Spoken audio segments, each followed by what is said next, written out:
Assalamualaikum warahmatullahi wabarakatuh. Salam sehat, salam sejahtera buat kita semua. Berjumpa lagi dengan saya Muhammad Sidik.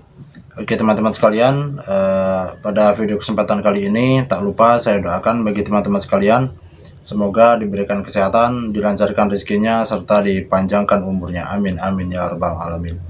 Pada video kesempatan kali ini saya akan sedikit bercerita tentang suka duka dalam perjalanan spiritual atau supranatural ya teman-teman. Hari ini berkaitan dengan salah satu permintaan dari saudara kita untuk menceritakan pengalaman-pengalaman yang sudah saya lalui seperti itu ya. Namun karena sepanjang perjalanan saya itu terlalu jauh, jadi akan saya singkat dan juga akan saya ambil beberapa cuplikan-cuplikan ataupun beberapa kisah yang pernah saya alami, agar teman-teman sekalian menjadikan kisah tersebut menjadi motivasi dan juga sebagai pelajaran seperti itu ya. Karena setiap apa yang pernah kita lalui itu akan menjadi pelajaran dan juga akan menjadi cerita yang dapat kita sampaikan kepada orang lain seperti itu ya.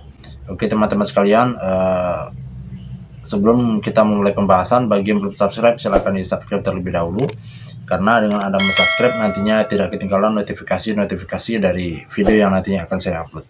Jadi perlu diketahui bahwa awal mula saya mempelajari atau berkecimpung di dunia supranatural itu berawal dari tak luput dari masa kecil saya ya, seperti itu ya. Jadi di kalangan lingkungan saya itu sejak kecil itu sudah banyak sekali banyak sekali praktisi ilmu hikmah seperti itu ya. Jadi di lingkungan saya di waktu kecil itu banyak sekali praktisi ilmu hikmah. Dari situ saya sudah sering sekali menyaksikan beberapa pertunjukan kanuragan, beberapa pertunjukan bela diri, beberapa pertunjukan ilmu hikmah yang lainnya, beberapa pertunjukan tenaga dalam dan lain-lainnya, itu sudah sering saya saksikan seperti itu.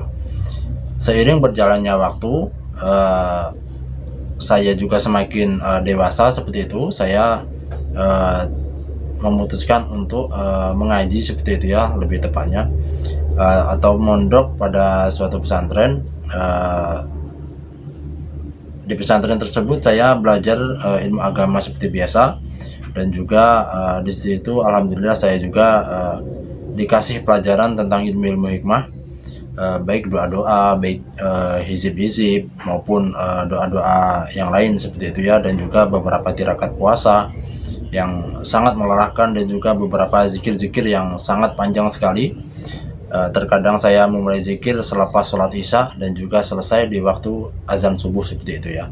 Kurang lebih waktunya segitu panjangnya untuk menyelesaikan zikir tersebut, dan harus selesai dalam beberapa malam seperti itu.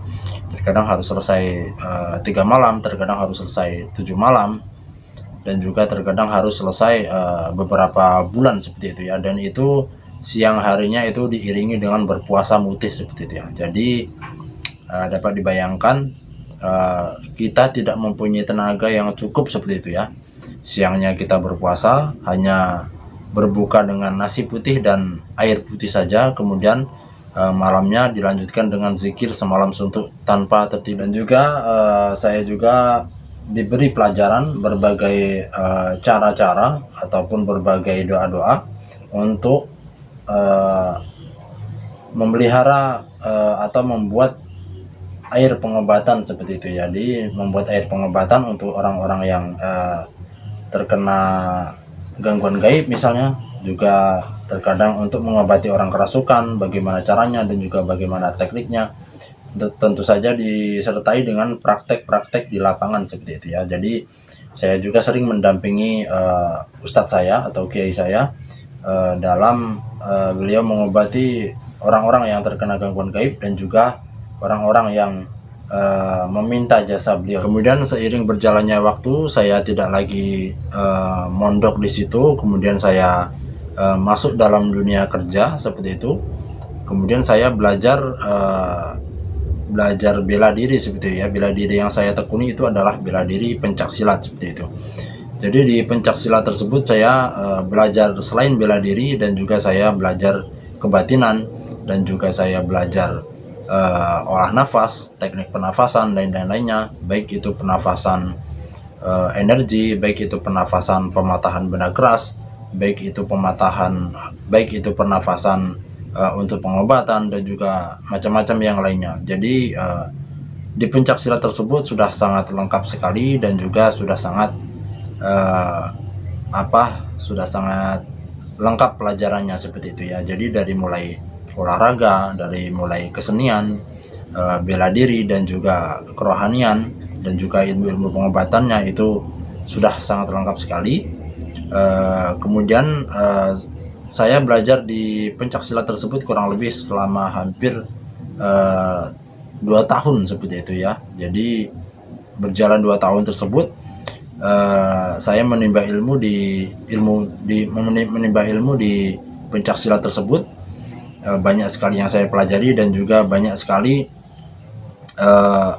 cara-cara ataupun ilmu-ilmu yang tidak saya duga sebelumnya ya, seperti melumpuhkan orang lain, dan juga seperti melumpuhkan musuh-musuh yang lain, dan juga cara-cara yang unik dalam teknik pengobatan seperti itu ya. Karena di pesantren itu saya ilmu pengobatan itu diajari dengan cara berdoa seperti itu, diajari dengan doa-doa tertentu.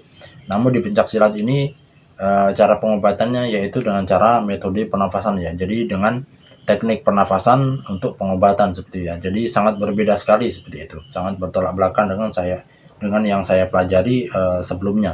Kemudian setelah saya selesai mempelajari pencak silat tersebut, saya juga berguru ataupun belajar kepada seorang praktisi. Praktisi tersebut banyak sekali yang saya pelajari praktisinya, dari mulai praktisi yang ada di Jawa Timur, dari praktisi yang ada di daerah Jawa Barat, dan juga dari praktisi-praktisi lokal di sini ya, terutama tentu saja kepada praktisi-praktisi ataupun tentunya praktisi tersebut teman saya juga seperti itu ya. Jadi saya banyak belajar juga kepada teman-teman praktisi yang ada di sini seperti itu. Kemudian saya juga pernah bergabung di sebuah komunitas. Komunitas tersebut merupakan komunitas ataupun wadah untuk para praktisi-praktisi ataupun untuk para spiritualis seperti itu ya. Jadi di wadah tersebut, di tempat saya bernaung itu banyak sekali praktisi-praktisi, tentunya dengan berbagai keahlian ataupun berbagai spesialisasi dari mereka ya. Jadi kami dapat saling belajar, jadi kami dapat saling sharing-sharing juga. Banyak sekali manfaat daripada bergabung di komunitas tersebut. Dan sampai sekarang juga saya tentunya masih belajar ya, dan juga saya juga banyak sekali menerima kritikan maupun masukan dari teman-teman sekalian. Oke teman-teman sekalian, hanya itu saja yang dapat saya sampaikan. Kurang lebihnya saya mohon maaf. Saya akhiri, apabila salah kata saya mohon maaf yang sebesar-besarnya. Saya akhiri, billahi taufiq wal hidayah. Wassalamualaikum warahmatullahi wabarakatuh.